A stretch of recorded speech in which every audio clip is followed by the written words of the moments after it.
دنیا میں کام کروا لیتے ہیں تو اس دن کوئی بدلہ نہیں دیا جائے گا، نہ کوئی سفارش، کسی کی سفارش کام آئے گی، نہ تم کو مدد پہنچے گی۔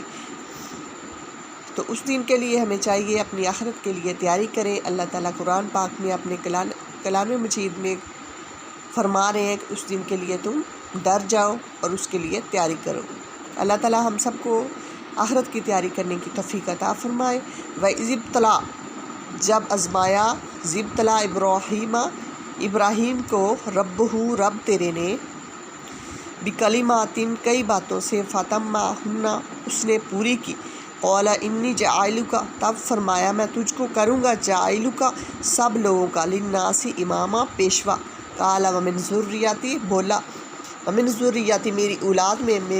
میری اولاد میں سے بھی، قَالَ لَا يَنَالُ فرمایا نہیں پہنچے گا، عہد الظالمین میرا قرار ظالموں کو۔ اس آیت میں اللہ تعالیٰ فرما رہے ہیں جب میں نے ابراہیم علیہ السلام کو تیرے رب نے آزمایا کئی باتوں سے، یعنی حضرت ابراہیم علیہ السلام کے لیے بہت زیادہ آزمائشیں آئیں، جیسے کہ ان کے بیٹے کے لیے،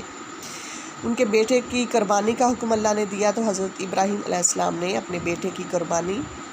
کی، تو اس کے بدلے میں اللہ تعالیٰ نے آسمان سے جنت سے دمبا بھیجا تو اس کی قربانی کا حکم ہمیں دیا گیا۔ تو اسی طرح حضرت ابراہیم علیہ السلام کو اللہ تعالیٰ نے کئی باتوں سے آزمایا،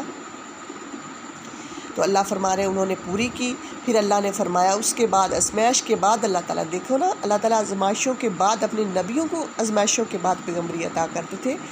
تو اسی طرح ابراہیم علیہ السلام کو پہلے آزمایا، پھر اللہ تعالیٰ نے لوگوں کا پیشوا بنا دیا۔ تو آزمائشیں جو بھی آئے وہ اللہ کی طرف سے ہوتی ہے، ہمیں چاہیے کہ آزمائشوں پر صبر کریں اور اللہ کا شکر ادا کرتے رہنا چاہیے۔ تو اس کے بعد اللہ تعالیٰ نے حضرت ابراہیم علیہ السلام سے فرمایا کہ میں تم کو لوگوں کا پیشوا بنا دوں گا، یعنی پیغمبر بنا دوں گا، اور تیری اولاد میں بھی لوگوں کا پیشوا بناؤں گا، اور یہ قرار جو ہے، جو عہد جو ہے وہ ظالموں کو نہیں پہنچتا۔ وَإِذْ جَعَلْنَا الْبَيْتَ جب مقرر کیا ہم نے، جَعَلْنَا الْبَيْتَ کیا ہم نے، بیتہ گھر کو، مَثَابَةً لِلنَّاسِ اجتماع کی جگہ لوگوں کے لیے، وَأَمْنًا اور جگہ امن کی، وَاتَّخِذُوا مِن مَقَامِ إِبْرَاہِیمَ اور بناؤ ابراہیم کے کھڑے ہونے کی جگہ، من مقام ابراہیم کے کھڑے ہونے کی جگہ، مصلی نماز کی جگہ، وعہدنا حکم کیا ہم نے، الی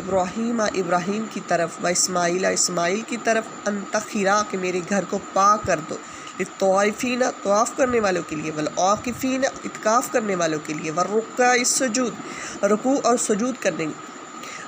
سجدہ کرنے والوں کے لیے۔ اس آیت میں اللہ تعالیٰ فرما رہے ہیں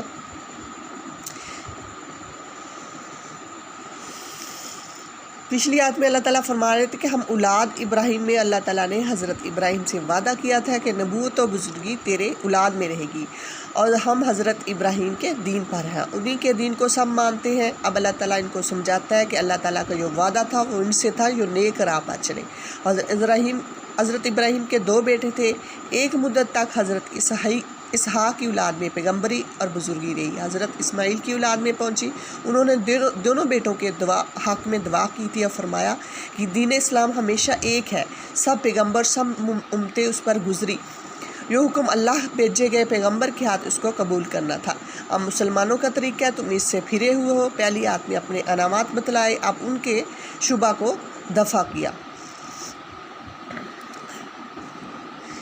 اس آیت میں اللہ تعالیٰ فرما رہے ہیں وَإِذْ جَعَلْنَا الْبَيْتَ جب میں نے لوگوں کے لیے، یعنی خانہ کعبہ کو ایک امن والی جگہ بنا دی، تو حضرت ابراہیم علیہ السلام، مقام ابراہیم وہ پتھر ہے جس پر کھڑے ہو کر خانہ کعبہ کو تعمیر کیا تھا، اس میں حضرت ابراہیم علیہ السلام کے قدموں کا نشان ہے، اسی پتھر پر کھڑے ہو کر حج کی دعوت دی تھی، اور وہ جنت سے لایا گیا تھا جیسا کہ حجر اسود۔ اب اس پتھر کے پاس نماز پڑھنے کا حکم ہے، وہاں کوئی برا کام نہ کرے، ناپاک اور ان کا طواف نہ کرے، تمام آلودگیوں سے صاف رکھا جائے۔ تو اللہ تعالیٰ نے اپنے گھر کو امن والا بنایا، حضرت ابراہیم اسماعیل علیہ السلام کو کہہ دیا کہ میرے گھر کو پاک کر دو، طواف کرنے والوں کے لیے، عاکفین اعتکاف کرنے والوں کے لیے اور رکوع اور سجدہ کرنے والوں کے لیے۔ آج کی ہماری آیت 125 تک ختم ہوئی۔ انشاءاللہ تعالی ملتے ہیں کل نئی کلاس کے ساتھ۔ السلام علیکم ورحمۃ اللہ وبرکاتہ۔